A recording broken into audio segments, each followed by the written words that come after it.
Hello everyone. આજે આપણે Microsoft word 2000માં ઇન્સર્ટિંગ અને ફોર્મેટિંગ ફીચર્સ વિશે જાણવાનું છે કે જે બે અ, સુવિધાઓનો કેવી રીતે આપણે ઉપયોગ કરવાનો છે અને શું ઉપયોગ છે તે આપણે જોવાનું છે. ફોર્મેટિંગ એ તમારા ડોક્યુમેન્ટના દેખાવને આકર્ષક અને પ્રોફેશનલ બનાવે છે. તેમજ ડોક્યુમેન્ટમાં ચિત્રો, ક્લિપ આર્ટ, આકારો, ટેક્સ્ટ બોક્સ વગેરે આપણે ઉમેરી શકીએ છીએ.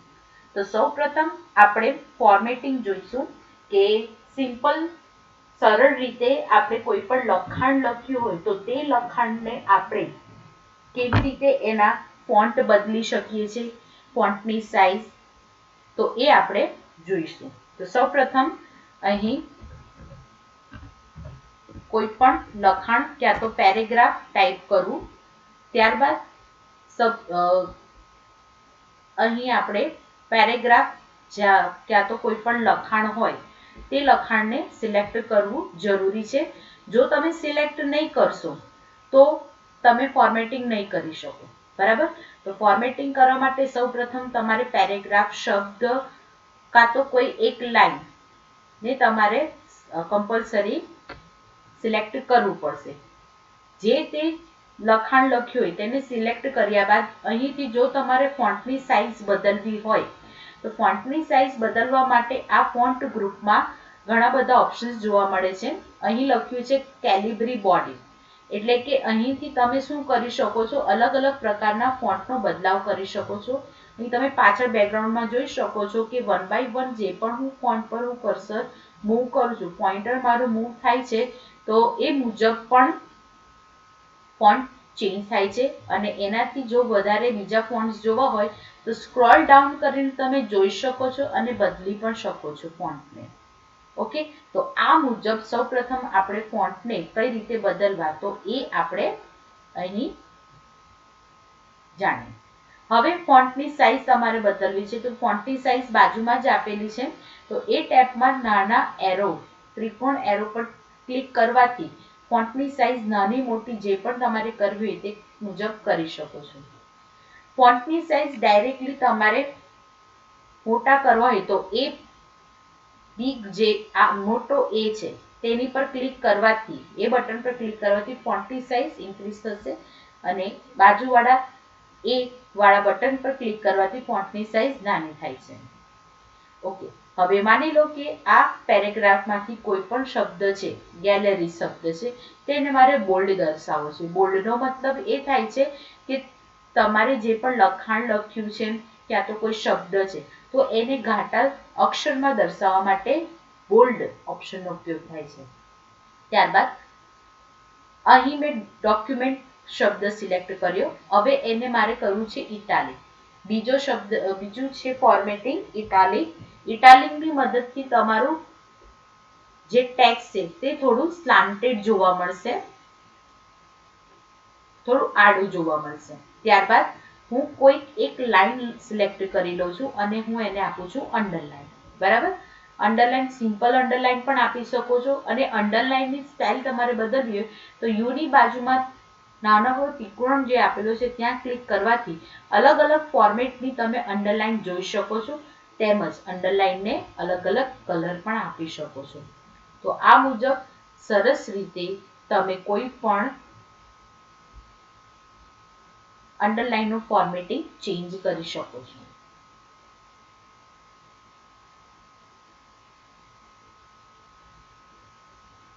ઓકે. તો આ હતું આપણું બોલ્ડ, ઇટાલિક, અંડરલાઈન જે આપણે ફોન્ટ ચેન્જ કર્યા તે ફોન્ટ સાઇઝ. તો આ બધું જો. બીજું છે આ છે સ્ટ્રાઇક થ્રુ. સ્ટ્રાઇક થ્રુ એટલે કે કોઈ પણ શબ્દ હોય તો એ શબ્દને મારે આ રીતે દર્શાવવું છે. આપણે બીજા પેરેગ્રાફ લઈએ અને બીજા પેરેગ્રાફને આપણે આ મુજબ એના ફોન્ટ હું મોટા કરી દઉં છું અને એની ફોન્ટ સ્ટાઇલ પણ ચેન્જ કરી દીધી. ઓકે. હવે અહીં આપણે શું કરવાનું છે કે સ્ટ્રાઇક થ્રુ ઓપ્શન જોવાનું છે. સ્ટ્રાઇક થ્રુ ઓપ્શનનો ઉપયોગ શું થાય છે, મારે કોઈ શબ્દને ઉપર શબ્દની વચ્ચે જો લાઈન દર્શાવવી હોય, સ્ટ્રાઇક થ્રુ ફોર્મેટિંગનો ઉપયોગ થાય છે. આ છે આપણું સબસ્ક્રિપ્ટ અને સુપરસ્ક્રિપ્ટ. સબસ્ક્રિપ્ટનો ઉપયોગ ક્યારે થાય છે કે માની લો કે મેં અહીં આપણે કંઈક ફોર્મ્યુલા દર્શાવવો છે. મારે આ રીતે દર્શાવવું છે H2O. અહીં મેં લખાણ લખ્યું છે H2O.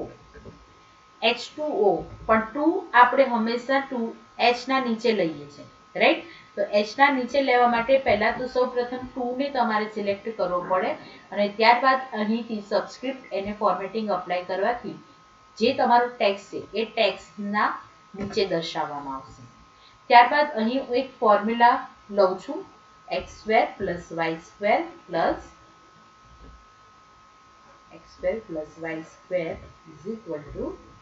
z². આ મુજબ મેં એક ફોર્મ્યુલા લીધો છે. સ્ક્વેર x ની ઉપર આવે, બરાબર? લખાણની ઉપર જે તમારે લખાણને દર્શાવવું હોય ત્યારે સબસ્ક્રિપ્ટનો ઉપયોગ થાય. તો એના માટે 2 ને આપણે સિલેક્ટ કરી લઈશું અને અહીંથી સુપરસ્ક્રિપ્ટ પર જે આપેલું છે ફોર્મેટિંગ તેની પર ક્લિક કરવાથી આ મુજબ આવી જશે. હવે સેમ ફોર્મેટિંગ તમારે આ મુજબ જ કરવું છે. ફોર્મેટ પેઇન્ટરનો પણ તમે ઉપયોગ કરી શકો છો, બરાબર? ફોર્મેટ પેઇન્ટર પર ક્લિક કરી ત્યારબાદ તમે જોઈ શકો છો કે એ મુજબ તમારું જે ફોર્મેટિંગ છે તે અહીં તમને જોવા મળશે. તો આ હતો સુપરસ્ક્રિપ્ટ અને સબસ્ક્રિપ્ટનો ઉપયોગ.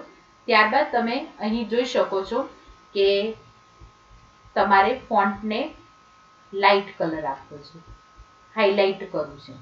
ફર્સ્ટ લાઇન જે છે ફર્સ્ટ પેરેગ્રાફની તેને મારે ખાલી હાઇલાઇટ કરવી છે. તો હાઇલાઇટ દર્શાવવા માટે અહીં હાઇલાઇટ યલો કલર છે, પણ એના સિવાય બીજા કલર જો લેવા હોય તો નાનકડો એરો બાજુમાં જ આપેલો છે અને અહીંથી તમે હાઇલાઇટને કોઈ પણ કલરમાં દર્શાવી શકો છો. પણ તમારે એક વસ્તુ ધ્યાન રાખવી કે જે પણ તમારે હાઇલાઇટ કરવું છે કાં તો સિલેક્ટ કરવું છે તો એને આપણે શું કરવું પડે? સૌપ્રથમ પહેલા તો એને સિલેક્ટ કરવું પડે.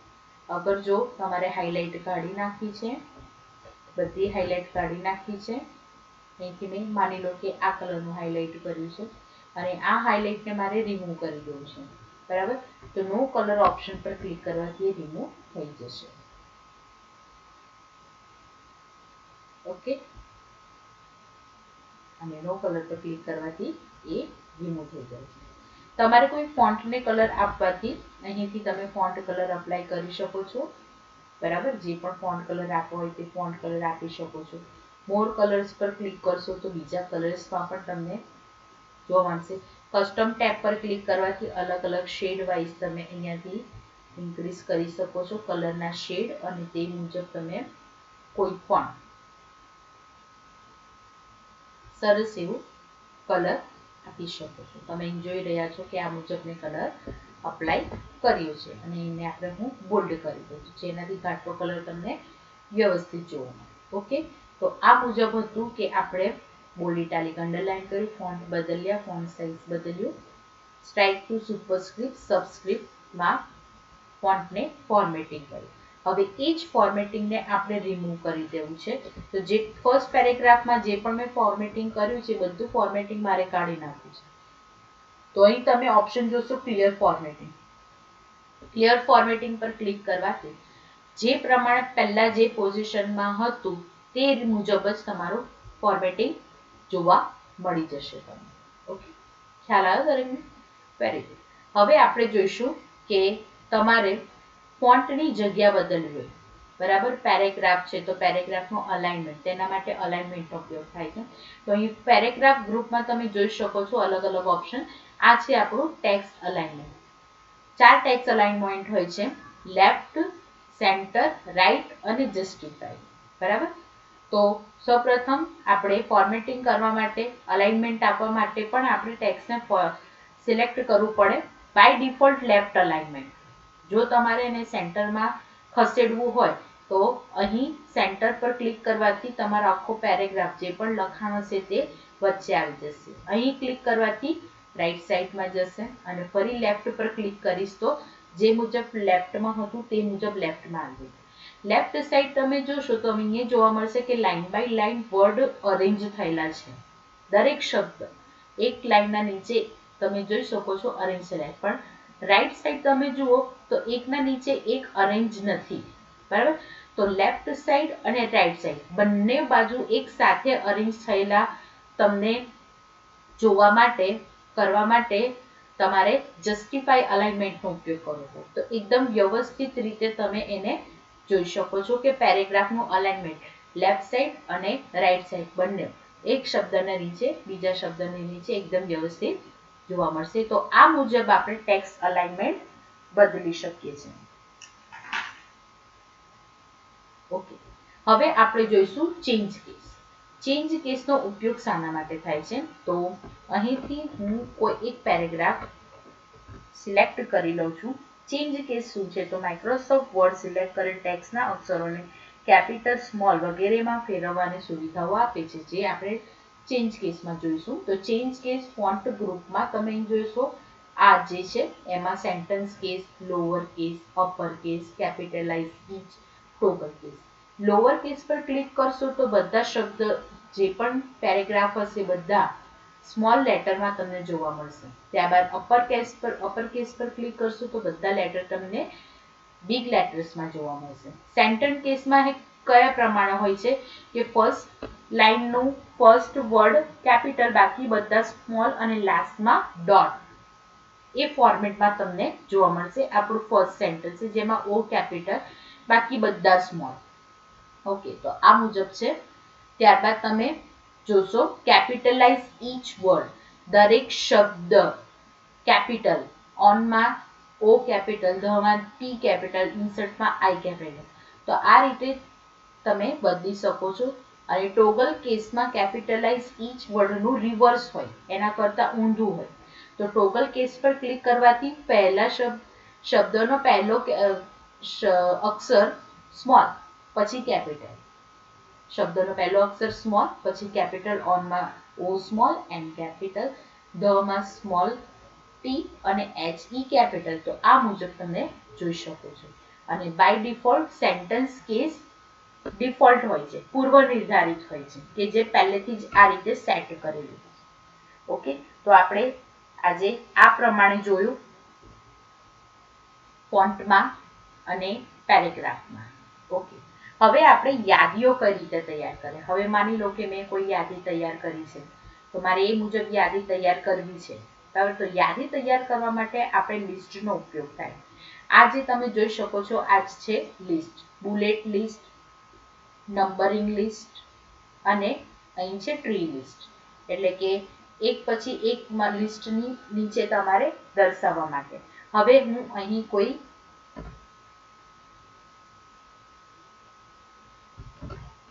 લિસ્ટ ટાઈપ કરીશ, સબ્જેક્ટ નેમ. સબ્જેક્ટ નેમમાં હું એક પછી એક સબ્જેક્ટના નામ દર્શાવીશ.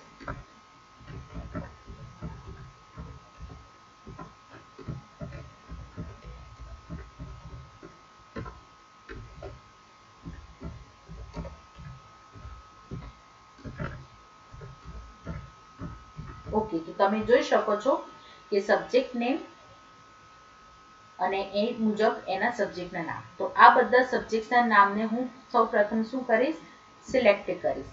અને સિલેક્ટ કર્યા બાદ તમે અહીંથી બુલેટ્સ આપી શકો છો, સર્કલ, ફિલ, સ્ક્વેર અને બીજા પણ બુલેટ્સ આપવા હોય તો તમે આપી શકો છો. હવે અહીંથી તમે નન પર ક્લિક કરશો તો બુલેટ્સ નીકળી જશે, બુલેટ લિસ્ટ નીકળી જશે. અને એક પછી એક આપો તો આપી શકો છો. બીજા કોઈ તમારે આપવા હોય, અપ્લાય કરવા હોય તો અહીંથી ડિફાઇન ન્યૂ બુલેટ પર ક્લિક કરવાથી, સિમ્બોલ પર ક્લિક કરવાથી અહીં અલગ અલગ પ્રકારના સિમ્બોલ્સ છે, સિલેક્ટ કરો અને ઓકે કરો. તો એ મુજબ અહીં તમે જોઈ શકો છો. ઓકે, ત્યારબાદ નંબરિંગ આપવું હોય, નન પર ક્લિક કરશો તો જે પણ બુલેટ છે તે નીકળી જશે. નંબર ફોર્મેટિંગમાં પણ અલગ અલગ ફોર્મેટિંગના તમારે એબીસીડી છે, રોમન લેટર છે, જે આપવો હોય તે તમે કરી શકો છો. ત્યારબાદ અહીંયાથી ચેન્જ લિસ્ટ લેવલ ચેન્જ કરી શકો છો, બરાબર. તો આ મુજબ તમે નંબર પ્રમાણે પણ ચેન્જ કરી શકો છો. હવે અહીં મેં એક બીજી લિસ્ટ ટાઈપ કરું છું.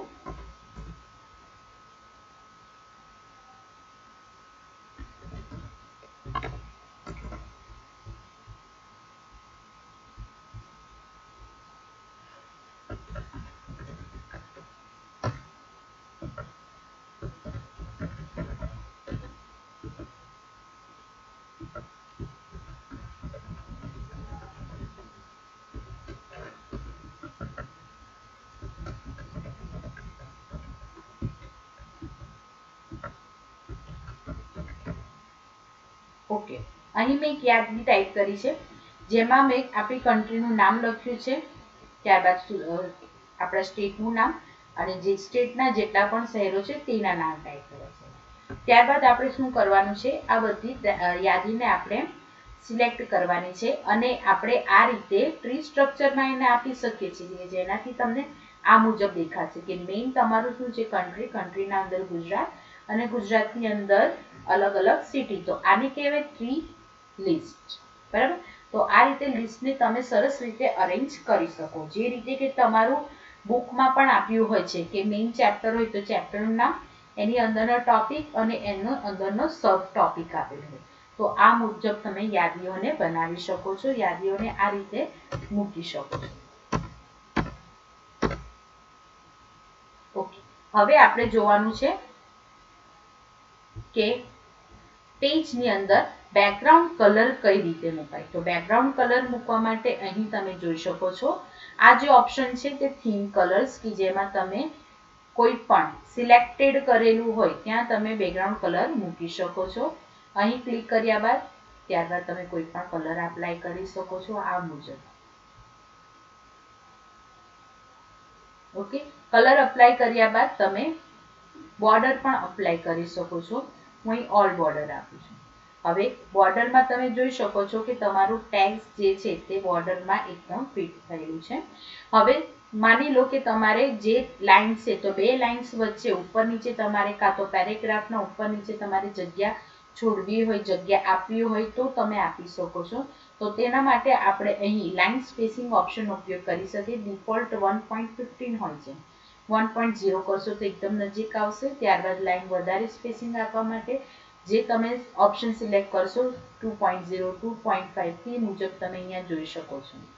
Line spacing option, line spacing option પર જવાથી અહીં તમારે બિફોર અને આફ્ટર પેરેગ્રાફ કેટલી સ્પેસિંગ છોડવી છે તે તમે સ્પેસિંગ અહીંયાથી એડજસ્ટ કરી શકો છો આ મુજબ, બરાબર. તો આપણે અહીં જોયું સરસ રીતે આપણે કેવી રીતે લાઇન સ્પેસિંગ આપી શકીએ છીએ. આ પ્રમાણે તમે બધું સેટ કરી શકો છો. ત્યારબાદ ઓલ બોર્ડર્સમાં ક્લિક કરીને બોર્ડર્સ એન્ડ શેડિંગ ઓપ્શનમાં જઈશું આપણે. હવે અહીંયા તમે જોશો કે બોર્ડર્સમાં અલગ અલગ ટાઈપની બોર્ડર છે, none, box type, shadow type, 3D. અહીં પ્રિવ્યુમાં તમને જોવા મળશે કસ્ટમ, બરાબર. અને અહીં જે તમારે ફોર્મેટમાં બોર્ડર મૂકી છે તે ફોર્મેટના અલગ અલગ આપ્યા છે સ્ટાઇલ. બોર્ડરનો કલર બદલવો હોય તો બોર્ડરનો કલર અહીંયાથી મૂકી શકો છો અને અહીંયા વિડ્થ, બોર્ડરની જાડી કેટલી તમારે વિડ્થ મૂકવી છે તે મૂકી શકો છો. અને અપ્લાય ટુ ઓપ્શન પેરેગ્રાફ આપેલું છે, રાઈટ. હવે ખાલી પેરેગ્રાફને નહીં પણ મારે આખા પેજને આપવું છે તો પેજ બોર્ડર પર ક્લિક કરીશ. પેજ બોર્ડરમાં પણ આ પ્રમાણે આપ્યું છે જેમાંથી તમે કોઈ પણ સ્ટાઇલની અહીંથી આપણે સિલેક્ટ કરીશું. શેડો સ્ટાઇલ લઈ લો, કોઈ પણ સ્ટાઇલ લઈ લો, બરાબર. તો એ મુજબ તમે કલર આપણે અહીંયાથી સેટ કરી દઈએ. તો એ મુજબ આપણે અહીંથી પેજ બોર્ડર પણ મૂકી શકીએ કે જેનાથી તમારું પેજ ઘણું સરસ એટ્રેક્ટિવ લુકમાં જોવા મળશે. બીજી વસ્તુ એ કે ફરીથી અહીંથી ક્લિક કરીને પેજ બોર્ડર એન્ડ શેડિંગમાં જઈને પેજ બોર્ડર ટેબ પર ક્લિક કરી અહીં જો તમે જોઈ શકો છો આર્ટ ઓપ્શન આપ્યો છે. તો આર્ટમાં જઈને તમે અલગ અલગ આર્ટની પણ બોર્ડર તમે સેટ કરી શકો છો જે તમારા પેજને એકદમ ડોક્યુમેન્ટને પ્રોફેશનલ લુક તરીકે તમને બતાવશે. તો જે પણ તમારે સિલેક્ટ કરવી હોય તે બોર્ડર તમે સિલેક્ટ કરી શકો છો.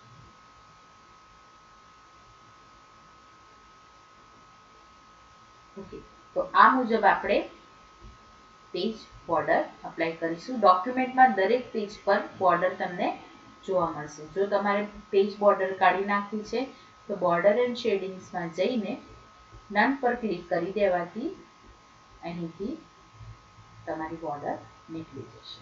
ઓકે, ખ્યાલ આવ્યો. તો આ રીતે આપણે પેજ બોર્ડર્સને મૂકી શકીએ છીએ. બીજું કે ઇન્ડેન્ટેશન ચેન્જ કરવું. પેરેગ્રાફ તમારું અહીં છે, બરાબર. આ છે ઇન્ડેન્ટેશન કે જ્યાંથી તમારું પેરેગ્રાફ લખવાનું સ્ટાર્ટ થાય છે, રાઈટ. તો અહીંથી અહીંયા ઇન્ડેન્ટેશન ડિક્રીઝ એટલે કે ઘટાડી શકીએ છીએ અને અહીંથી વધારી શકીએ છીએ, બરાબર. આ મુજબની તમે રાખી શકો છો અને આ મુજબ પણ તમે સેટ કરી શકો, વધારી ઘટાડી શકો છો. હવે આપણે જોવાનું છે ડ્રોપ કેપ. ડ્રોપ કેપ શું છે? તમે જોયું હશે કે ન્યૂઝપેપરમાં સૌપ્રથમ ન્યૂઝમાં જે પેરેગ્રાફ હોય, આર્ટિકલ હોય, તો એ આર્ટિકલનો પહેલો અક્ષર ઘણો મોટો હોય, તો એને કહીશું આપણે ડ્રોપ કેપ. ડ્રોપ કેપ મૂકવા માટે આપણે શું કરવાનું છે? તો ડ્રોપ કેપ મૂકવા માટે આપણા પેરેગ્રાફનો પહેલા શબ્દનો પહેલો અક્ષર મોટો રાખવાનો છે, તો એને આપણે સિલેક્ટ કરી દઈએ. ત્યારબાદ ઇન્સર્ટ ટેબમાં જઈને તમે અહીં જોઈ શકો છો ડ્રોપ કેપ ઓપ્શન આ રહ્યું. ટેક્સ્ટ ગ્રુપમાં ડ્રોપ કેપ ઓપ્શન, તો ડ્રોપ કેપ પર ક્લિક કરીને અહીં ડ્રોપ કરી દો. બરાબર, ડ્રોપનું તમારે ચેન્જ કરવું છે, માર્જિન ચેન્જ કરવું છે, તો અહીં ચેન્જ પણ કરી શકો છો. તો આ મુજબ ડિફોલ્ટ જે આપેલું છે તે મૂકી શકો છો. નાનું નહીં આપવું તો નન પર ક્લિક કરો. બરાબર, જેને તમે નાનું મોટું પણ કરી શકો છો. બરાબર, તો આ મુજબ સરસ એવું ફોર્મેટિંગ તમે કરી શકો છો. તો આ હતું આપણું ડ્રોપ કેપ. તો બીજા આગળના ફીચર્સ ફોર્મેટિંગ કઈ રીતે કરવાનું તે આપણે નેક્સ્ટ વિડીયોમાં જોઈશું. તો આ મુજબ આની પ્રેક્ટિસ કરી લેજો. Thank you. Have a nice day.